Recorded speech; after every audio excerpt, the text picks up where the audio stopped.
at some point. Or I guess Paul will, because I'll be leaving at the end of the month. As you step out of your chair. Yes. But we have a really awesome few episodes left to go with me co-hosting with Paul. And today is no different. Do you want to talk about our lovely guest today?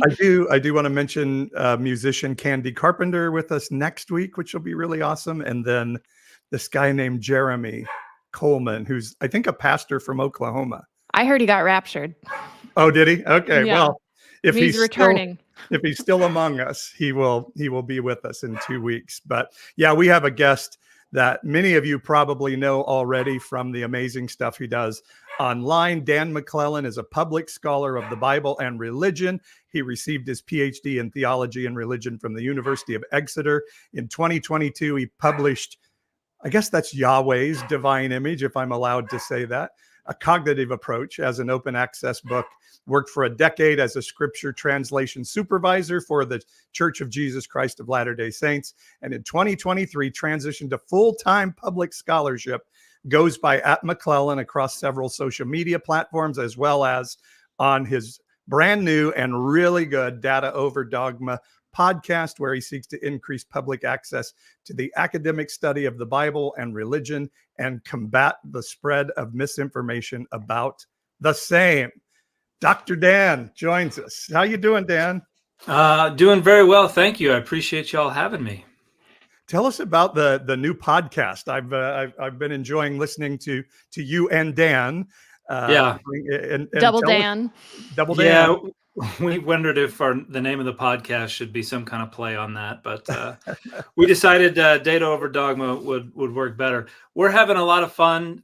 We are interviewing some wonderful friends and colleagues regarding the research that they're doing related to the Bible and religion. And yeah, we just today, our episode that just was released is on the book of Enoch. So we took the entire episode to just dive into First Enoch and what it is, where it came from, how we engage it, and what we can get out of it, which was a fun episode. I think that's one of the things I hear a lot about on social media related to religion is there are all kinds of different claims about the book of Enoch. And so I was like, we need to kind of tamp some of this down and just give people the facts on what this book is and isn't. So what should we treat like the book of Enoch or say the Gospel of Thomas equal to the writings of that we attribute to Paul, or how do you see them?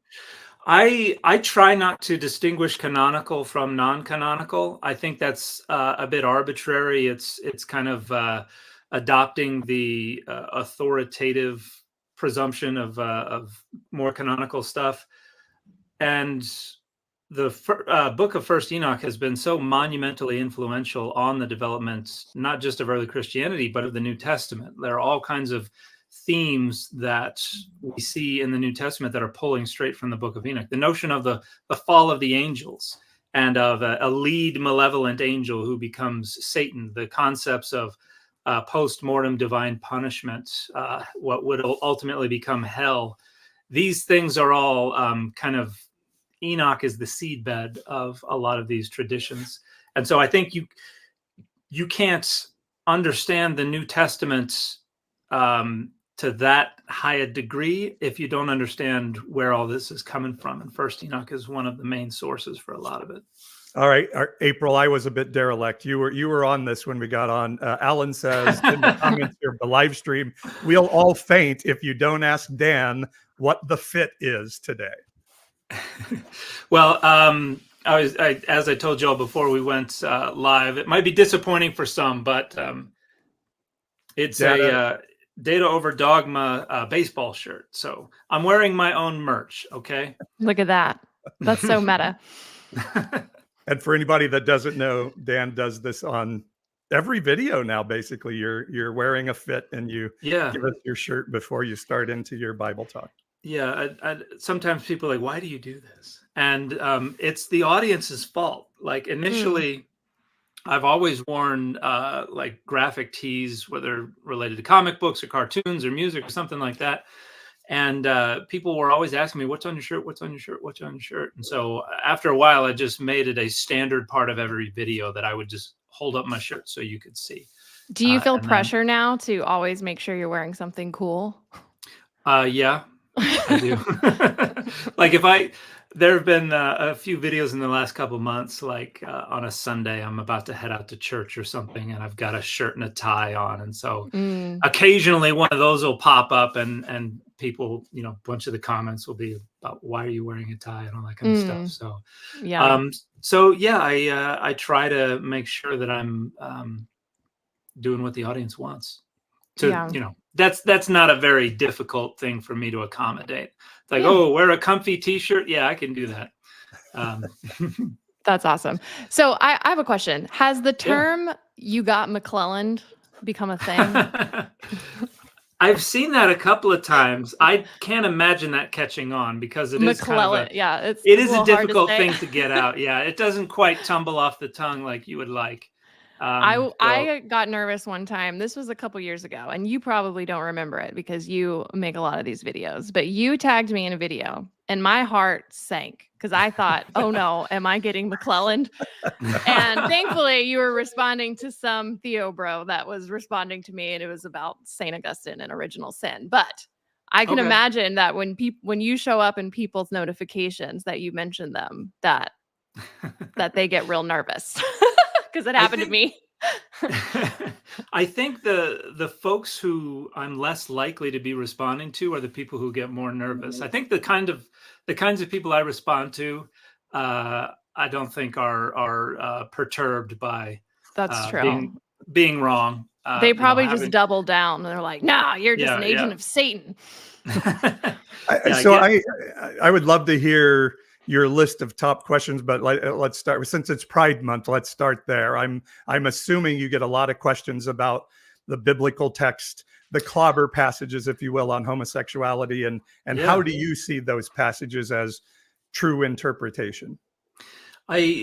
That's always been one of the things that I've tried to tread very carefully around, because I want to accurately represent the data. I also don't want to allow people to weaponize these things. And so I think some of the clobber passages are being misinterpreted, like Genesis 19, the destruction of Sodom and Gomorrah. The notion that this had anything to do with a homosexual orientation or same-sex lust or anything like that is just nonsense. This is a story about people using the threat of sexual assault against other men as a means of asserting their power, demeaning the other group, as an illustration of just how far they had gone from the expectation of hospitality. So like Genesis 18, Abraham shows God and the two angels hospitality. That's the model for how outsiders should be treated. And then 19 is the antithesis of that. This is when you throw hospitality out the window and,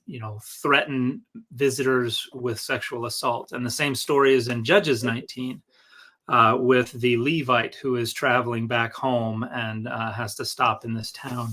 And the exact same thing happens. So stuff like that, I try to make clear what the text is and is not trying to do. And there are a bunch of other passages in the Bible that support that.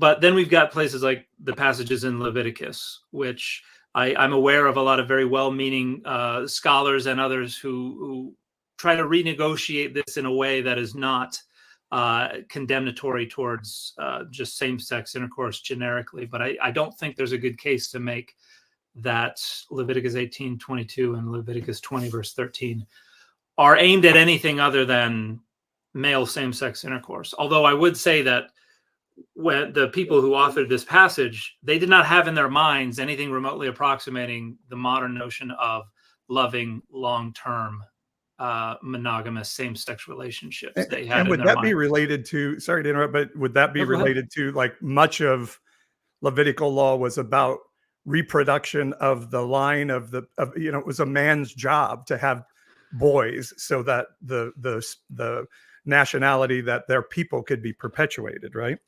Yeah, I think there's certainly a concern for things that would obstruct reproduction and things like that. Now, that has been one interpretation of this. When we try to drill down to what's really undergirding this, why are these authors concerned about this? One popular interpretation is that this would be to put it vulgar, in a slightly vulgar way, it would be a waste of semen. And that's valuable. And so you got to preserve that. You got to make sure that that is being used appropriately. If that were the case, I think we would also expect to see like prohibitions on masturbation and things like that. And you see absolutely none of that anywhere. And so I'm not sure that is the main concern. In my opinion, I think this has to do with social hierarchies of domination. The idea is that a man is at the pinnacle of a hierarchy like this. And so to put a man in the position of the receptive role in an act of male same-sex intercourse would be to violate their role as a man, would be to feminize, emasculate the man, and that would have been considered just wholly inappropriate. And I think this is supported by other things that we find in Mesopotamia and later Jewish literature, in many places where that hierarchy of domination was so pervasive that like there were sexual positions between husband and wife that were considered inappropriate. For a woman to be on top was considered inappropriate. And you have Mesopotamian texts that say, oh, that she will rob him of his vitality if she's on top. And then you've got, you have a Jewish text that says he will be stricken with diarrhea if he allows his wife to be on top. The idea being on the bottom is a submissive sexual position, and that's not appropriate for a man because the man is at the top of the hierarchy of domination. So it's pretty all pervasive, this idea of domination, and I think that goes into why Genesis 19 and Judges 19 is considered such a flagrant violation of hospitality. But I think that this is what they're getting at with Leviticus 18 and Leviticus 20, because they don't say. Sorry, again, my Jewish friends tell me that lesbianism is not prohibited in the Torah or the Talmud. It's not even addressed. So, in fact, and you do loophole. have the women. You're all good. Yeah. Yeah, there are. I know Jewish streams of tradition where lesbianism is not considered a problem. In fact, there is even. A friend of mine told me about it, and I forget the reference, but there is somewhere in some kind of Jewish legal text, a Cohen is allowed to marry a woman who has been with another woman. That is not considered inappropriate. That is, she's kosher, so to speak, for marriage because she has not been sexually penetrated by a man. That's where the line is drawn. And I think that's another indication that what we've got going on here is this hierarchy of domination. And you even, right after Leviticus 18:22 and Leviticus 20:13, we have specific prohibitions on bestiality. And that's the only instance where the woman is ever prohibited from taking a certain sexual partner. Everyone else is a man shall not, a man shall not, a man shall not, a man shall not. And the one instance where it says a woman can't do this is when the partner would be an animal, because that's the only sexual partner that could come below the woman on that hierarchy of domination. It's nice of them to at least put women above animals. At least there, yeah. The Holiness Code authors were certainly not allies. But they don't say a word about women being together. Now, when we get to Paul, we do. And I think the big difference between what's going on with the legislation in Leviticus and your vice lists in Paul and the rhetoric in Romans 1 is Paul is operating within a more Greek philosophical worldview and a particularly conservative one, where sexual desire is seen as a product of the baser and corrupt urges of the flesh. And the idea, is to overcome the flesh and live a more spiritual, divine kind of life. And so you have Greco-Roman period Jewish literature where people are saying, sexual desire is only to facilitate procreation. And so sex is only appropriate if it is expressly for the purpose of procreating. So you have some Jewish authors who are like, menstruation already off the table, not during pregnancy, not after menopause, not when the woman cannot get pregnant. And you even have some who say, even if it is for the purpose of procreation, you're not allowed to enjoy it, because that would be exploiting that opportunity to enjoy one of the baser urges of the flesh, and we need to be above that. And that's why Paul is like, I want everybody to be celibate. You should all. Paul takes it a step further. Don't get married unless you're weak, right? Yeah, and it's, and Paul's also got this apocalyptic perspective where Jesus is coming back too soon for anybody to get pregnant. Woe to the one who is with child in that day. So Paul says, everybody stays in the circumstances you were in when God called you. And so Paul can't even appeal to the notion that sex is okay for procreation, because Paul doesn't want procreation to go on. So for Paul, it's just prophylactic. If you can't hack celibacy, go ahead and get married. And then, like we see in 1 Thessalonians 4, possess your wife in virtue and honor, and not with the passion of desire, like those Gentiles who don't know God. So you can imagine Paul is like, yeah, you can have sex, but don't enjoy it. This is just to tamp down the urges, just simmer to make down. sure they don't boil over. So he's not only homophobic, he's heterophobic. I think he keeps a pretty tight lid on things. He expects others to keep a pretty tight lid on things as well. As a biblical scholar, sorry to interrupt, can I just ask what you think the thorn in his side was? I have no idea. I don't think we have. Have you speculated?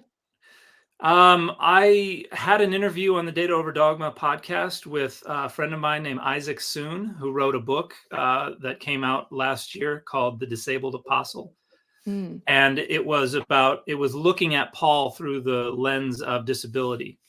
And he speculated that this thorn in Paul's side may have been a disability, perhaps associated with speaking or something like that. And so that's, if I had to pick something, I think I would be much more comfortable saying maybe it's a disability or something like that, rather than some kind of temptation or sin or something that Paul grew up with. So, okay. But I think in light of when you try to look at Paul's sexual ethic within its context, it's a lot easier to understand why he says the things he does about same-sex intercourse. But we reject so much of Paul's sexual ethic. And like, even, there aren't a ton of Christians out there who are like, I'm going to be celibate because that's the higher law. People will say, well, there are plenty of Catholics out there. Well, how many Catholics live a celibate lifestyle who are not part of the priesthood, who are not being forced to do it, but who say, I just want to live this higher law? There are not an awful lot of them. And the folks who do get married, I doubt there are many Christians out there who are saying, we're not supposed to enjoy this. We're not supposed to enjoy this. This is just so that, we don't build up too much desire. So we reject so much of Paul's sexual ethic because it's all negotiable anyway. But for some reason, people want to hold on tight to Paul's condemnation of same-sex intercourse. And I've argued for years, and in my forthcoming book, I point this out, that this is primarily because it functions as a handy identity marker. It's an easy way to construct boundaries. Yeah. It's an easy way to curate power and values and all of this stuff. And we're getting over it. Right. Like there are, I don't know if y'all are aware of Richard Hayes's book that's coming out soon. Yes. Have you heard about this? So this is evidently a man who's responsible for an argument against same-sex intercourse that was very influential in the 90s and the early 2000s, who's now evidently coming out and arguing that God has gone on ahead of us in expanding grace to all sexual identities. So I think the people who are, as people are letting down their defenses and thinking more critically about these things, I think we'll see more and more people come to the realization that this is not serving any good purposes. It's primarily about structuring power and values and boundaries. Although he's probably going to get Eugene Peterson, I bet. He already is. Yeah, they're going after him hard. Yeah, an awful lot of people want to see some kind of accountability before they, they give forgiveness. But I don't know much about Richard Hayes. I happen to know his son, the other author on the book, Chris Hayes. I think he's a wonderful scholar. But I think we're going to be seeing more of that in the future, and I'm here for it. Can I ask you? Oh, sorry. Yeah, go ahead. Finish your thought. I don't want to interrupt. I was just going to say, slavery had to go bye-bye a while, over 100 years ago, for the most part. Some rough edges to that, but this homophobia is going to go the way of slavery and so many other things ultimately. And I think it's just a matter of how many lives are we going to hurl onto the altar of that identity marker before we just let it go. Well, and because so much of the argument is because nobody, even the people that say they are literalist and they follow the Bible literally, they don't actually, because there's so many laws that they're not following. And then that's when you get into the whole prescriptive versus descriptive idea. Where did that come from? Who made that up?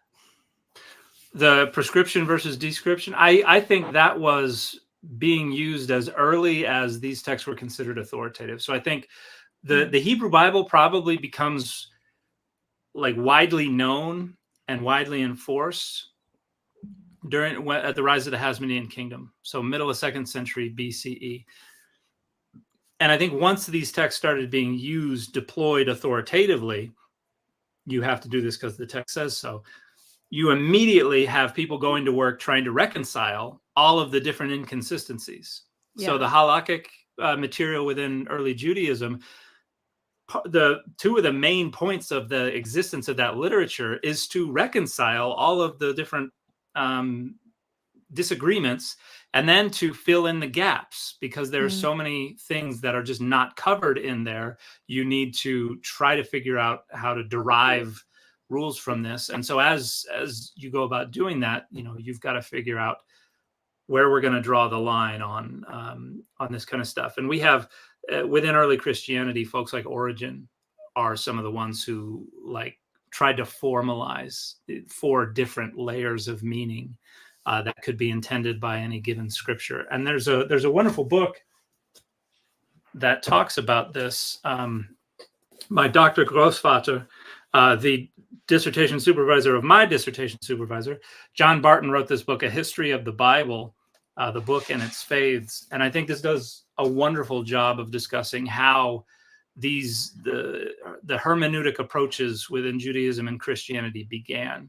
And I think you have that kind of literal versus figurative picking and choosing from probably the middle of the 2nd century BCE on. I wish I could put a name to who did it, but I can't. Yeah, no, that's totally fine. I get accused of, being a cherry picker of the Bible, and I'm like, so are you. I'm just honest about it. You're either cherry picking the Bible or you're not reading the Bible. Like there's no other option. Right. Well, let's put a fine point on it. That there are contradictions in the Protestant canon that cannot be reconciled, right? 100%. Yeah. And this is what I find so fascinating about the visceral objection to the thing that I admittedly repeatedly hammer home, that the Bible has no inherent meaning.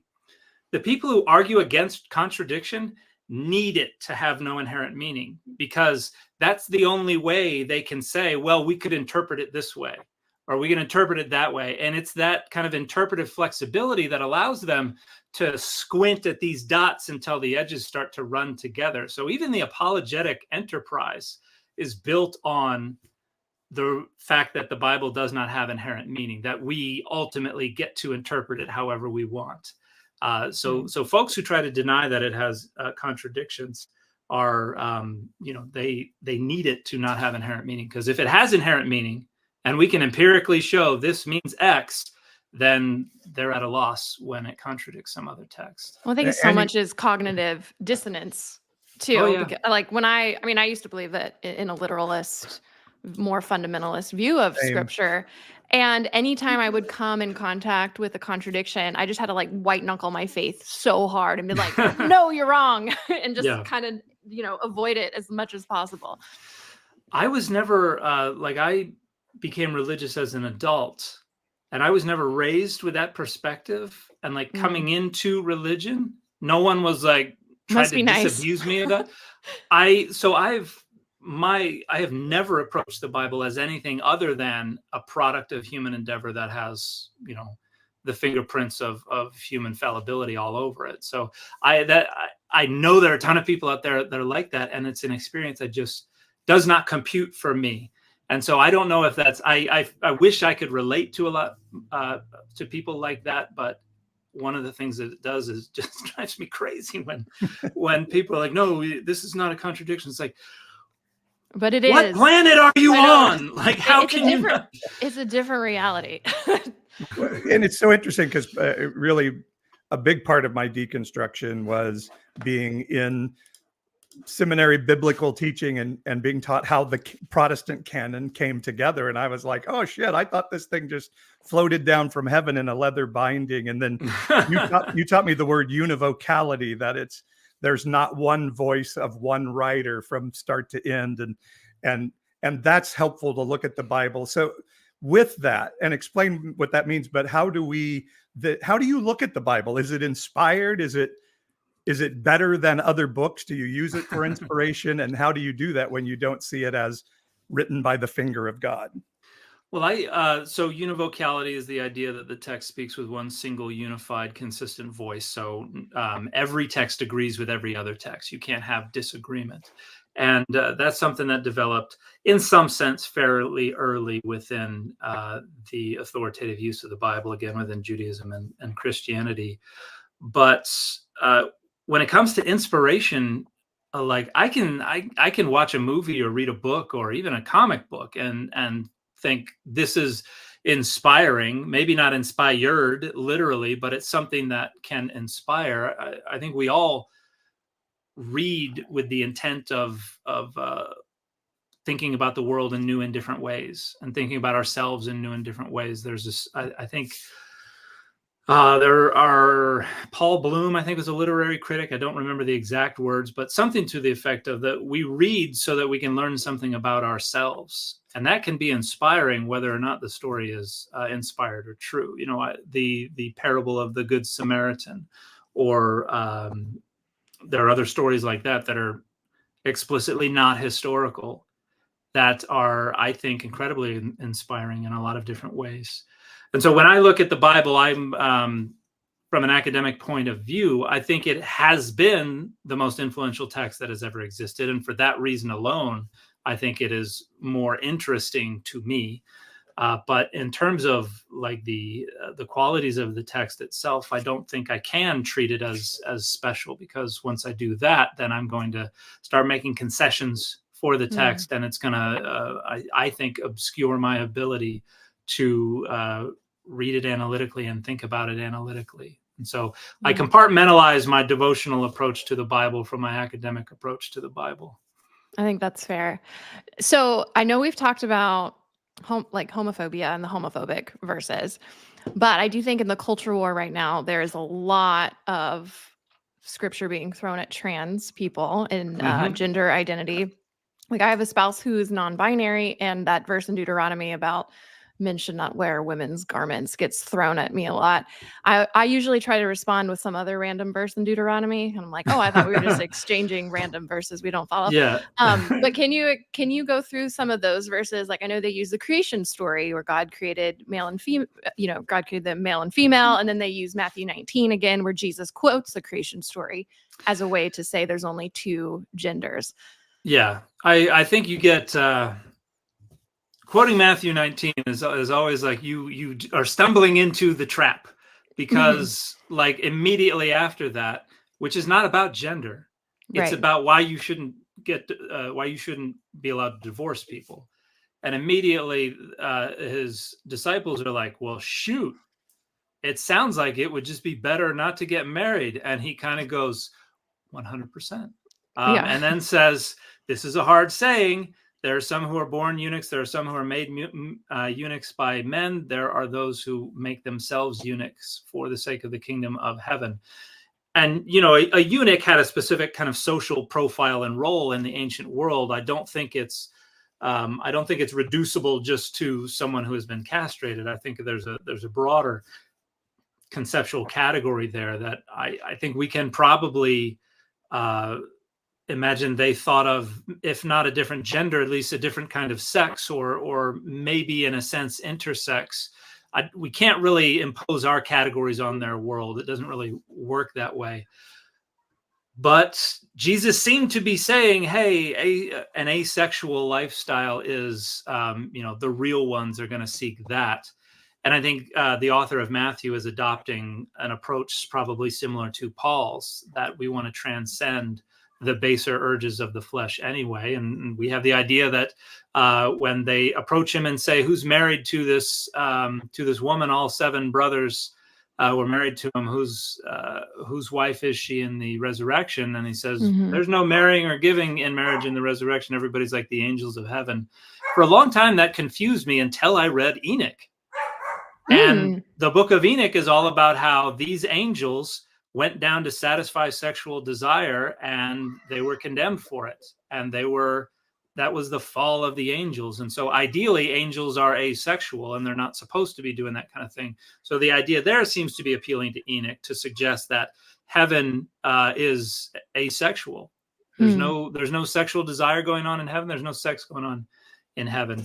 And so I think that's probably... Okay, but we're not going then. We're not going. Doesn't sound like heaven. Well, yeah, I think, and I think a lot of people don't want to acknowledge that Jesus was preaching that, at least according to the author of Matthew.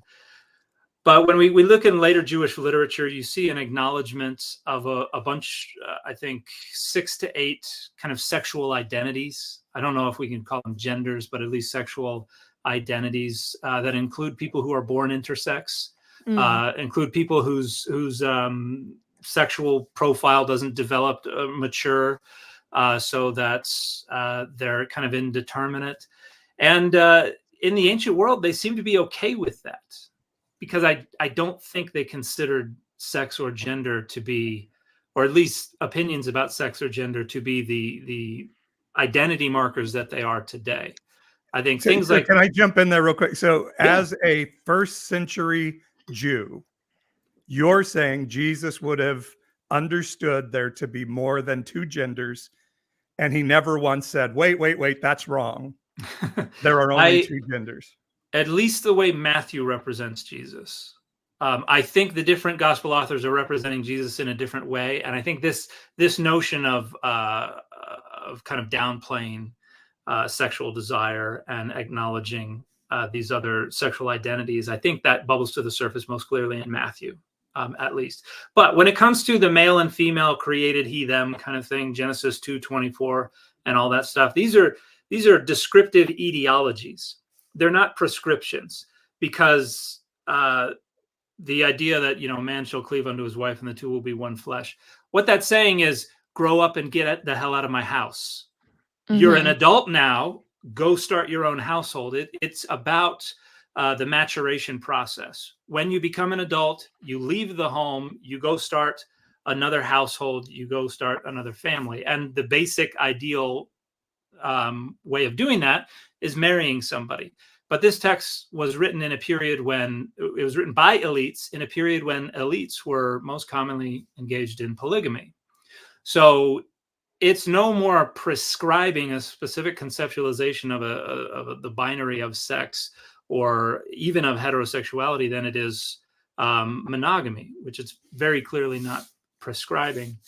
And so it frustrates me when I see people quoting this, because one, they're overlooking what's going on in Matthew 19, I think 10 through 12, but they have an excuse for that.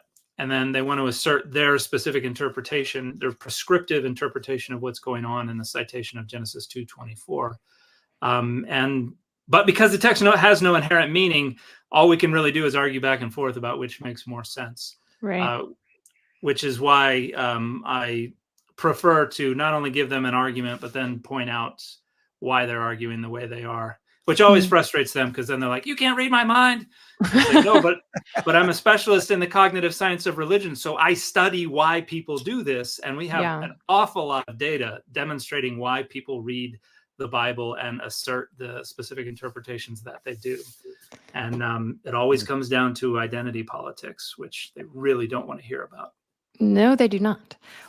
So in the context of the Deuteronomy verse where it Oh says, yeah, I didn't even get to that. yeah, a woman must not wear men's clothing nor man wear women's clothing, blah, blah, blah. What is the context there? What? So it's a very interesting verse Mhm. because it's almost never translated correctly, Mm, or it's not translated carefully. But I think okay. we see some interesting things when we translate it carefully, because it says the way that it describes what's going on for each case is different, and then the type of clothing that is mentioned each time is different. So it actually doesn't say a woman shall not wear. It Oh. says the clothing of a man shall not be on a woman. It is the clothing that is the subject of the verb. Hmm. And so it is prohibiting clothing from doing something, specifically being on a woman. Although clothing isn't right, something like item would be more Mm. accurate. It can refer to like military gear, but it can also refer to ritual outfits. It can refer to anything that a man might don that is supposed to be exclusive to their sex. And then it says, a man shall not wear or dress in the article of a woman. And this is not so broad and generic. It's specifically about certain types of like cloaks or coverings. So it's not anything that a woman might wear, it's specific cloaks and coverings. And so scholars are kind of, it's a really weird verse, but the idea seems to be that there are socially conventionalized categories where certain things are just socially associated with a specific sex, and we want to keep everything siloed and compartmentalized and in its own little world. And oddly enough, remember how I said Leviticus 18 and 20, they don't really talk about women.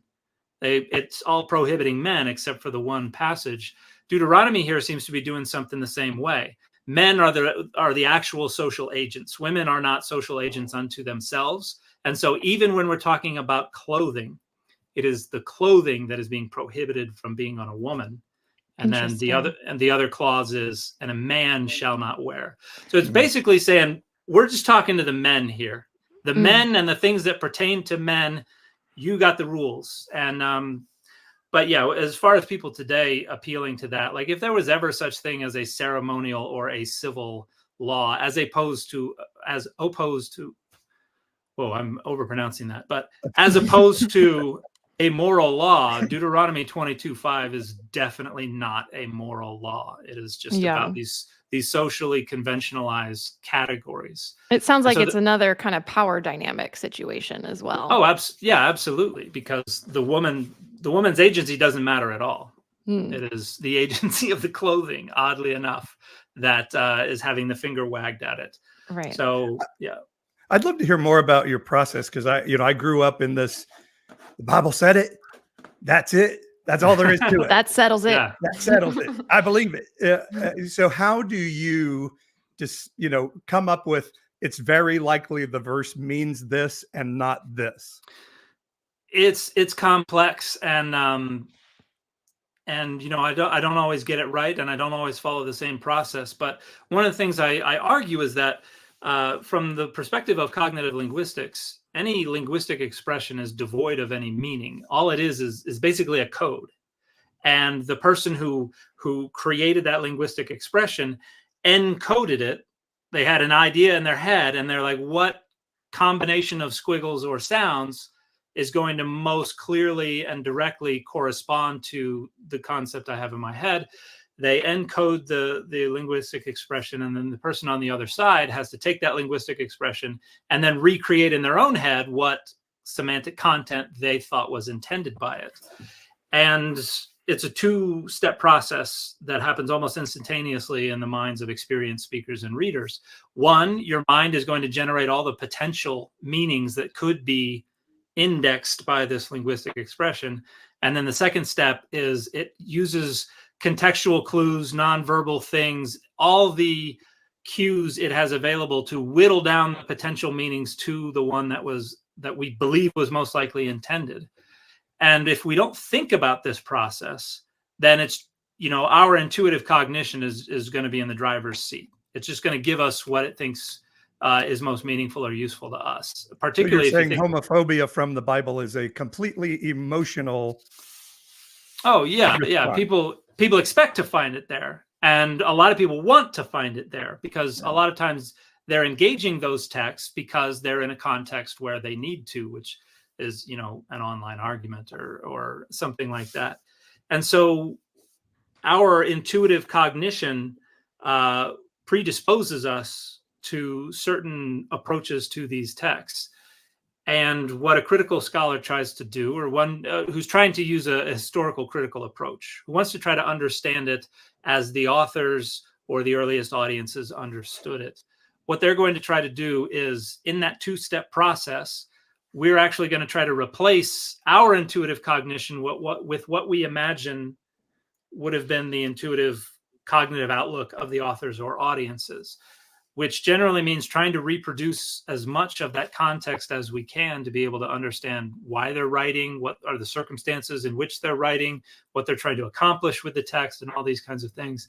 And, you know, it's not a very scientific process. It's basically us just kind of mulling over different approaches and different interpretations and trying to find one that we judge to be most likely, and then trying to create an argument for that.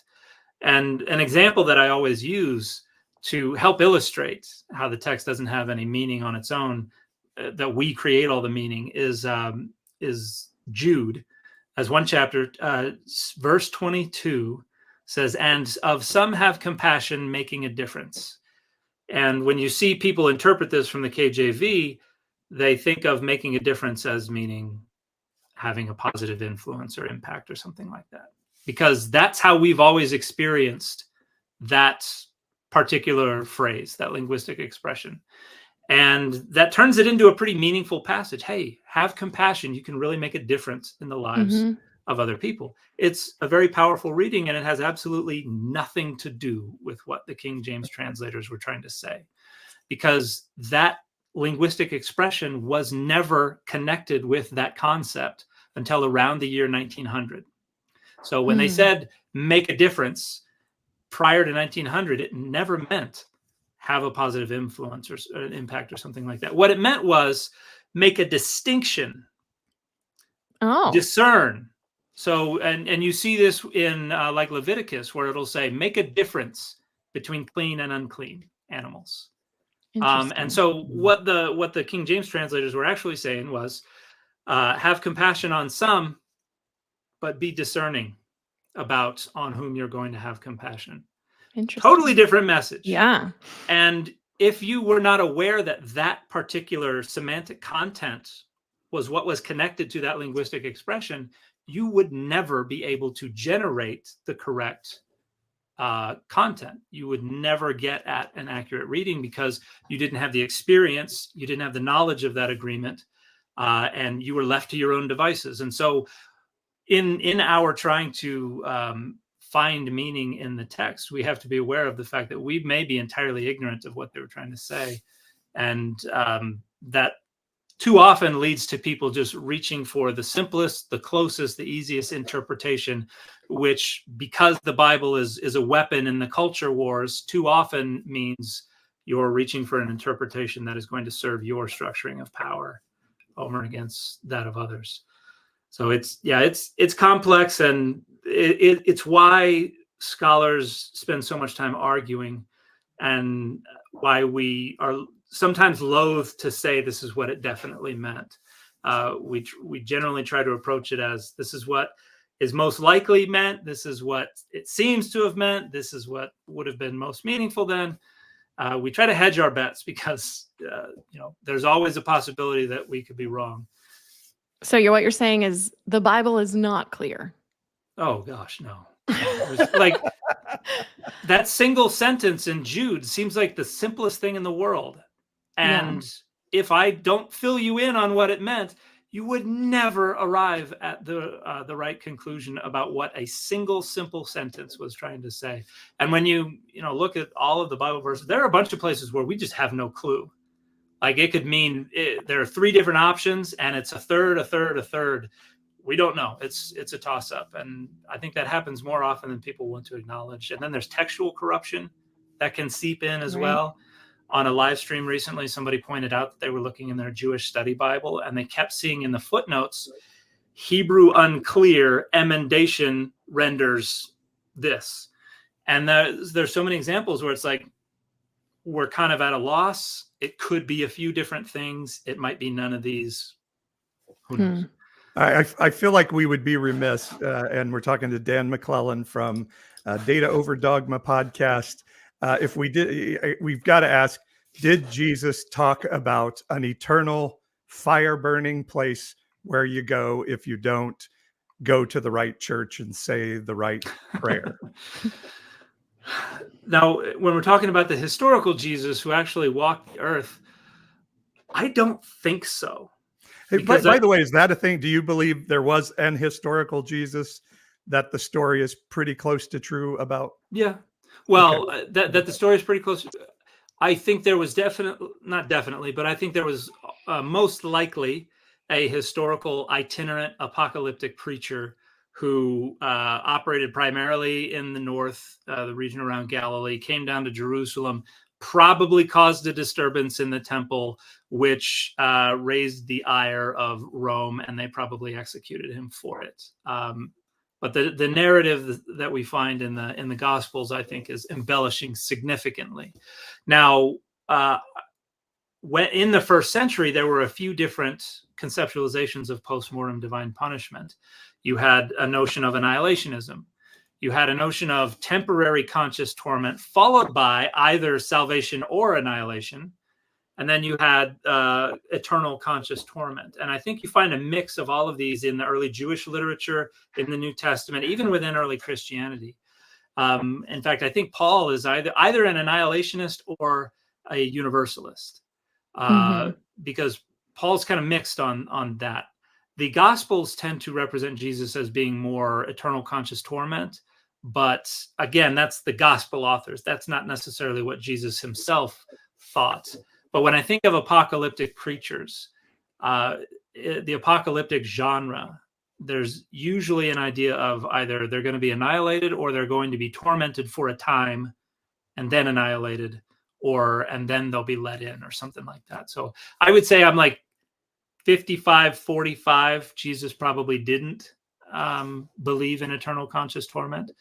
But that became the foundation for the systematization of hell after the New Testament. So that's what we ended up with, unfortunately. Well, and he used 4 different words that all got translated to mean hell? I think Jesus probably only uses 2, if that. I think, yeah. Okay. It would be Gehenna and Hades. And Hades. They're more or less split. But the other one, Tartarus, I think only occurs once in one of Peter's epistles. Yeah. Oh, okay. But there are descriptions of, you'll be destroyed, you'll be sent to destruction or something like that, which is a reference to the concept without necessarily using that name. Gotcha. And also, there was no Gehenna was not a landfill with perpetually burning fires where they toss the corpses of criminals. That's where did that narrative come from? Because I heard that all my life growing up. Yeah, it comes from centuries later. I think we have Gehenna becomes this symbol of divine punishment, probably drawing from the notion that that's where the Tophet was. That's where the place where the kings would pass their children over the fire. Child sacrifice took place. So it became associated with fire, with suffering, with evil. And so in the Enochic literature, you get this cursed valley that becomes the location where angels and sinners are going to be bound and chained in darkness, awaiting their punishment. And so I imagine that somebody was just like, that doesn't make sense to me. Maybe there were fires that were burning all the time. Maybe this was a landfill, but it comes up centuries later. Interesting. Fun times. Well, yeah, very, very exciting. You said do you want to tell people you have a book coming out, or is that still secret? Oh, no, it's not secret at all. As you say it on a live. I know. Yeah. I just let it out of the bag if it is. Well, oh gosh, I forget how long it's been since I announced that I signed a contract with St. Martin's, associated with Macmillan, to write a book that the title is going to be something like The Bible Says So, and it'll be about each chapter the chapter title will be The Bible Says X, and then the whole chapter will be me saying, here's what the data indicate. Ripping it apart. Yeah. McClellan in it. To one degree or another, but hopefully it'll be a great resource for folks who would like a written version of what I'm doing online that they can go back to again and again, and there will be a bibliography and a lot of resources and things like that. Do you have a release date yet? Not yet. It'll be sometime early next year, but I'm gathering endorsements and doing all the pre-production stuff before it goes in, and soon I'll have a cover, and then we'll do pre-orders, and it'll all be very exciting. This is my first time doing a trade book, so it's awesome. all very new to me. Nice. Academic publishing is much different. So tell everybody where they can find you. So I go by @McClellan, and that's a phonetic spelling of my last name. It's MAKLELAN on TikTok, on Instagram, on YouTube, on Twitter. And then I have the Data Over Dogma podcast that I host with my friend, Dan Beecher, that releases every Monday. Like I said at the top of the show, our episode today is on Book of Enoch. And then, I also have a website called McClellan.org. That same username.org, where I teach online classes. So I've got a bunch of classes that are available for purchase there. And I'm starting to put together a curriculum for a biblical Hebrew class. So I'm probably going to teach, probably closer to the end of the year, I'll do like a 3-month, twice a week biblical Hebrew course for folks who want to try to pick up some biblical Hebrew. Wow. Don't use Strong's. That's lesson number 1. Strong's concordance means you don't know Hebrew or Greek. It's not a strong concordance. No, not particularly. All right. Well, let's. Do you want to sing the theme song to Evangelicalish, April? Did I make one? Evangelicalish, like that. All right. We'll start with this was Donald Trump asked about his prayer life. See if you can interpret what Donald's prayer life is. Said before that you've been sustained by the prayers of lots of Americans. I've seen pictures of people praying over you. It's incredible, actually. Her question is, she says you've been faced with so much adversity and persecution for years. What's your relationship with God like, and how do you pray? I think it's good. I do very well with the evangelicals. I love the evangelicals. And I have more people saying they pray for me. I can't even believe it. And they are so committed, and they're so believing. They say, "Sir, you're going to be okay. I pray for you every night." I mean, everybody, almost, I can't say everybody, but almost everybody that sees me, they say it. It's such a beautiful thing.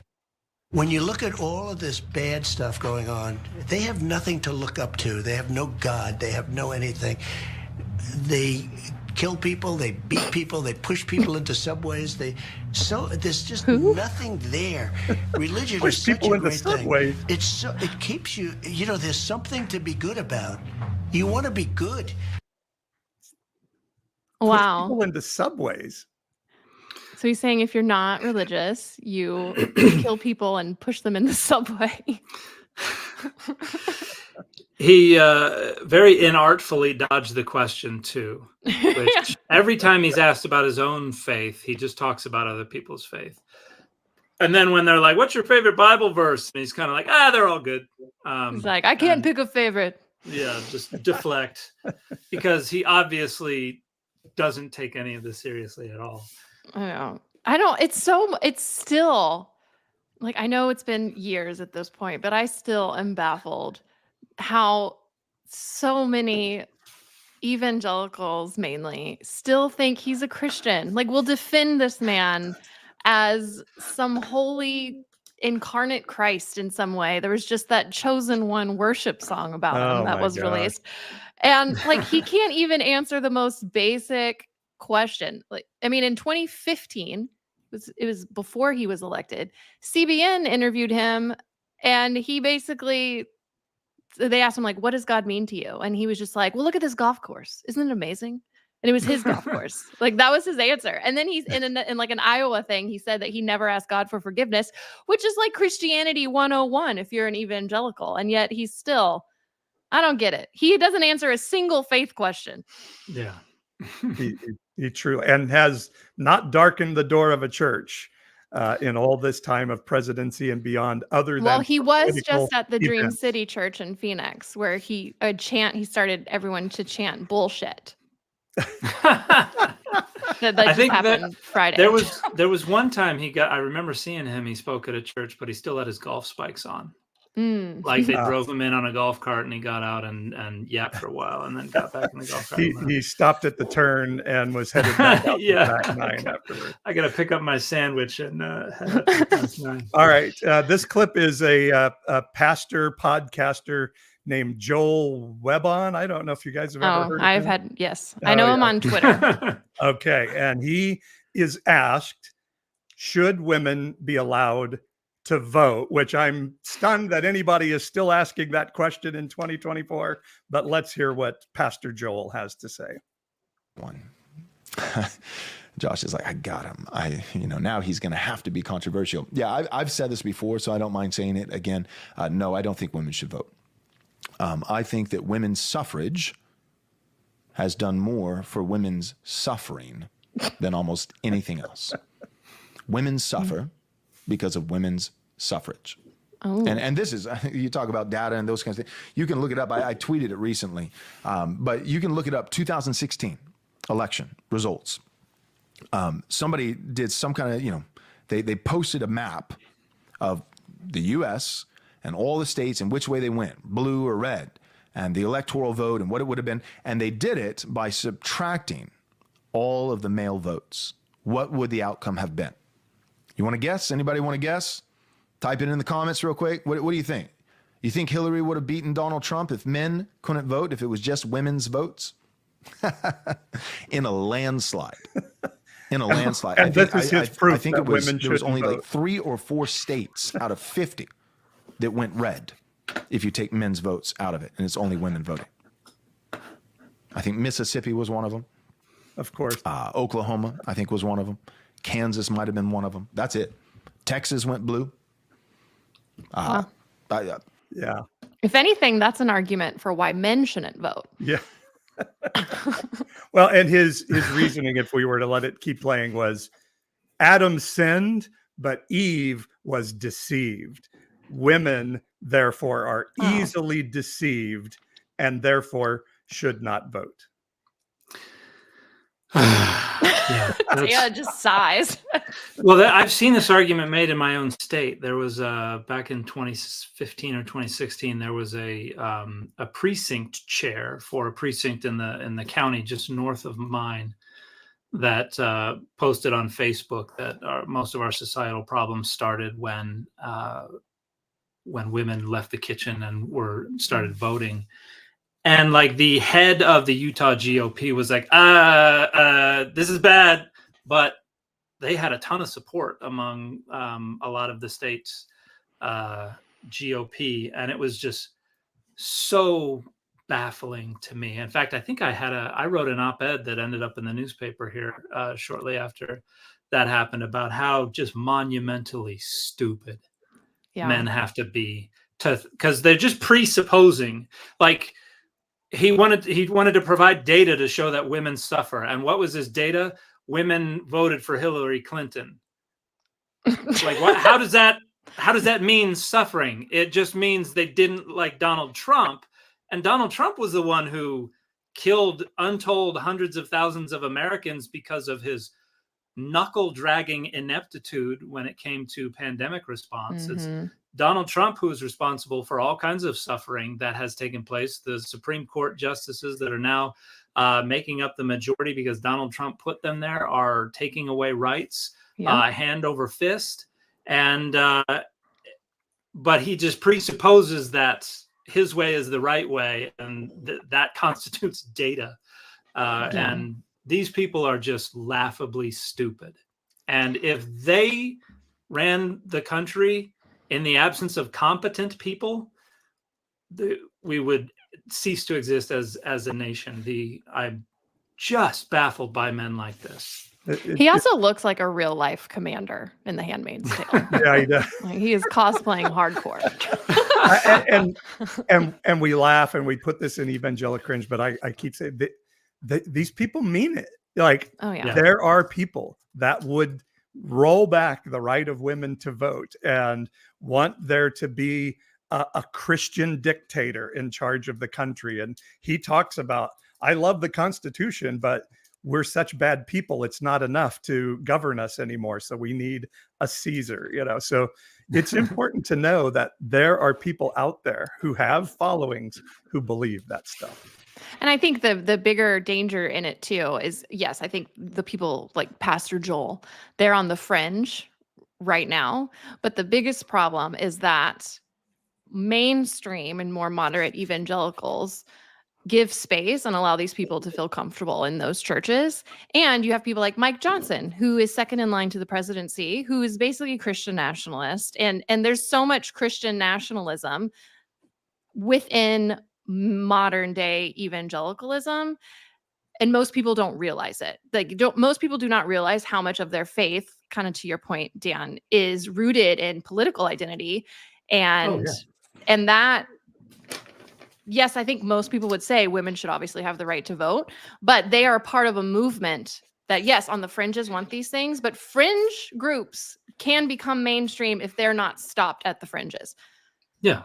Well, all they have to do is gin up an identity marker. Once there's some belief or something that you can hold up as diagnostic of your belonging within the group, then that takes on a life of its own. And Paul Weyrich and Jerry Falwell did that with abortion in the 70s. Mm-hmm. It really came down to white supremacy because they wanted to try to overturn the government's forced desegregation on their universities. And they were like, we can't use white supremacy as a battle cry, a rallying cry. So let's go get everybody upset about abortion and turn that into an identity marker around which we can rally a religious right. And that's abortion, the LGBTQ plus community, immigrants now. Like, these are just identity markers that people have created in order to structure power and values and boundaries. And most people don't realize they don't, like, a lot of people have Christian nationalist ideologies that they speak out that they think is just Christianity 101, which is why I, a former Christian nationalist but didn't know it, also wrote a book that's coming out in October called Star Spangled Jesus. Yeah, about leaving Christian nationalism. Shameless plug. So I told you were talking about your getting endorsements and stuff. I can relate. It is a very stressful situation. All right, last clip. This is a young couple that does sort of a trad wife podcast, and she is commenting critically of Harrison Butker, but not because of what he said, but because he cried, and then she shows her submission to her husband in the clip. Here it comes. How do you respect a man who's going to go cry on stage about you? He didn't cry. His voice cracked. He was getting emotional. Okay, maybe if I'm that being was me, too harsh. that means you cheat on me? No. That means you're cheating? No. Shut up. You're so stupid. That is ridiculous. No, soft. Quiet. Thank you. Who are they? I'm sorry. How old is that kid? He looks I was about to say. Yeah. He told her to shut up, and she did, because that's what a trad wife does. Yeah, I don't know what there's left to say about that kind of stuff. Like, there are a lot of folks I respond to on social media who try to bring up what do they call it, male headship, which is a pathetic way to say throw a tantrum about wanting to be in charge. But holy cow, that is a kid who wants to be in charge of something. And if it's not his wife, then he's never going to be in charge of anything. So he's gonna. I've seen that couple in another clip, similarly talking about how she always submits to him, or how she was like apologizing to him for something. And literally, I just can't get over how young that kid looks. He does not look old enough to be married. Where's his mother? And Joel Webbin, who we just saw, he has a clip out there of him teaching a sermon where he says, he has to approve a book before his wife can read it. Yeah, I've seen that. And this, you watch Handmaid's Tale and you think, wow, this is an amazing sci-fi story, and then you start listening to the Mike Johnsons of the world, and you're like, oh wait, that's not so. They read that book as a guide, not as a cautionary tale.